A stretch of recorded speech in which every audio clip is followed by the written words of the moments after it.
दोस्तों, जैसे कि आप वीडियो के अंदर देख सकते हो कि डोनाल्ड ट्रंप ये कह रहे हैं कि ब्रिक्स नेशन के ऊपर वो 100% टैरिफ लगा सकते हैं अगर ब्रिक्स नेशन डॉलर से दूर जाने की कोशिश करते हैं। यानी कि अगर ब्रिक्स नेशन डॉलर का इस्तेमाल कम करने की बात करते हैं तो डोनाल्ड ट्रंप उनके ऊपर 100% टैरिफ लगा सकते हैं। आप सबको पता है ब्रिक्स नेशन के अंदर आते हैं ब्राज़ील, रशिया, इंडिया, चाइना और साउथ अफ्रीका। तो अगर ये देश डॉलर का इस्तेमाल कम करेंगे तो डोनाल्ड ट्रंप उनके जो प्रोडक्ट्स अमेरिका के अंदर आते हैं उनके ऊपर 100% टैरिफ लगा सकते हैं। इस तरह की बातें कर रहे हैं। उसी तरह से आप देख सकते हो डोनाल्ड ट्रंप ने यह भी कहा है कि 1 फरवरी 2025 से वो चाइना के ऊपर 10% टैरिफ भी लगा सकते हैं। कल ही उन्होंने कहा था कि वो मैक्सिको और कनाडा के ऊपर 1 फरवरी 2025 से 25% टैरिफ लगा सकते हैं। तो दोस्तों, आप देख सकते हो डोनाल्ड ट्रंप ने उनके शपथ विधि कार्यक्रम के अंदर तो कुछ नहीं कहा, लेकिन उसके बाद से लगातार वो ये बता रहे हैं कि वो हर एक कंट्री के ऊपर टैरिफ लगा सकते हैं और वो कंट्री का नाम लेकर वो बता रहे हैं कि वो कितना टैरिफ लगा सकते हैं। डोनाल्ड ट्रंप अगर 1 फरवरी 2025 से सच में मैक्सिको, कनाडा और चाइना के ऊपर अगर टैरिफ लगाना शुरू करते हैं तो इन्फ्लेशन भी अमेरिका के अंदर ऊपर जा सकता है, क्योंकि इन देशों से जो चीज़ें अमेरिका के अंदर आती है वो तुरंत महंगी होना शुरू होगी और जिस वजह से शायद फेडरल रिजर्व इंटरेस्ट रेट को तेज़ी से काट नहीं पाएगा और जिसका इम्पैक्ट डॉलर इंडेक्स के ऊपर पॉजिटिव आ सकता है। दोस्तों, ये टैरिफ का जो गेम है, यानी कि ये जो टैरिफ लगाने की बात डोनाल्ड ट्रंप कर रहे हैं, ये एक्चुअल में गोल्ड के लिए भी पॉजिटिव है। लेकिन ये बात को भी ध्यान में रखें कि अगर डॉलर इंडेक्स नीचे नहीं आया तो गोल्ड के अंदर उतार चढ़ाव ज़्यादा रहेंगे, यानी कि वॉलीटिलिटी के साथ तेज़ी रह सकती है। तो दोस्तों, ये बात को भी समझना बहुत ही ज़रूरी है। मैंने आपको 21 दिसंबर 2024 को ये वीडियो बनाकर क्लियरली बताया था कि हमने जो सितंबर 2024 के आखिरी हफ्ते के अंदर हमारा नज़रिया तेज़ी से हटा दिया था और करेक्शन एंड कंसोलिडेशन का कर दिया था, वो अभी हम ख़त्म कर रहे हैं और आने वाले दिनों में हमारा नज़रिया अभी इन्वेस्टमेंट के लिए गिरावट के ऊपर खरीदारी का होगा। हमने आपको 21 दिसंबर 2024 के वो वीडियो के अंदर ये क्लियरली बताया था कि आप यहाँ से धीरे धीरे इन्वेस्टमेंट की शुरुआत कर सकते हो और अगर आपको कोई भी 3 से 5% की भी गिरावट अगर गोल्ड सिल्वर में मिलती है तो वहाँ पर भी आपका नज़रिया इन्वेस्टमेंट के लिए खरीदारी का होना चाहिए। दोस्तों, आज भी मेरा नज़रिया वही है।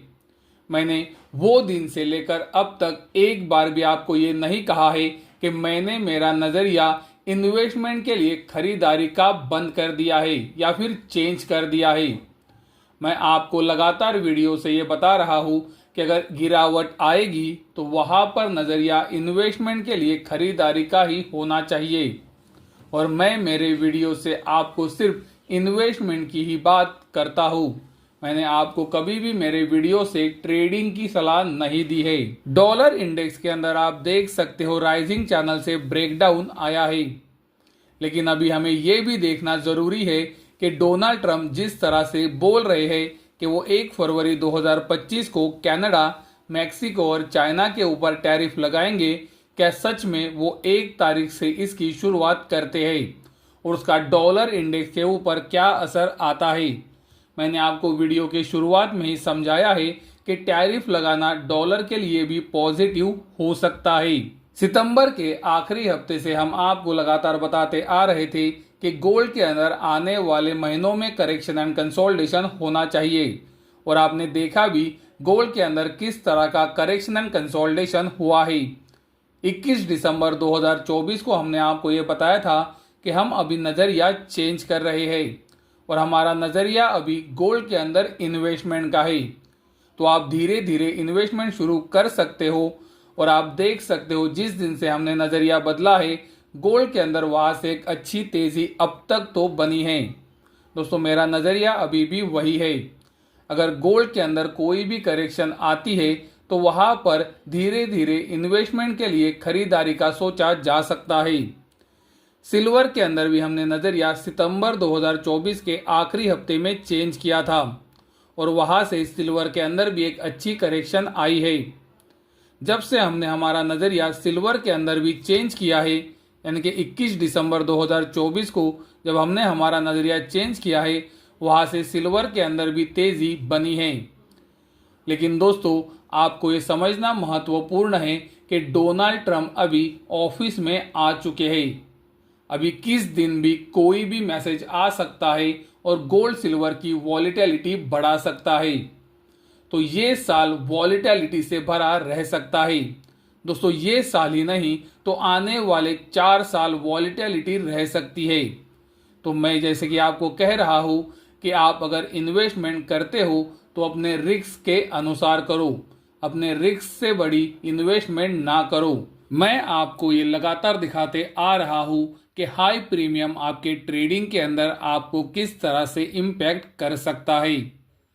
दोस्तों 11 दिसंबर 2024 को पहली बार प्रीमियम बहुत ही बढ़ गया था और तब से लेकर अब तक मैंने ये लगातार आपको दिखाया है कि हाई प्रीमियम आपके ट्रेडिंग को किस तरह से इम्पैक्ट करता है। जैसे कि 2 दिन पहले ही हमने वीडियो बनाकर ये बताया था कि सिल्वर के अंदर प्रीमियम फिर से एक बार बढ़ रहा है और इसका इम्पैक्ट ट्रेडिंग के ऊपर किस तरह से आता है, चलो फिर से एक बार देख लेते हैं।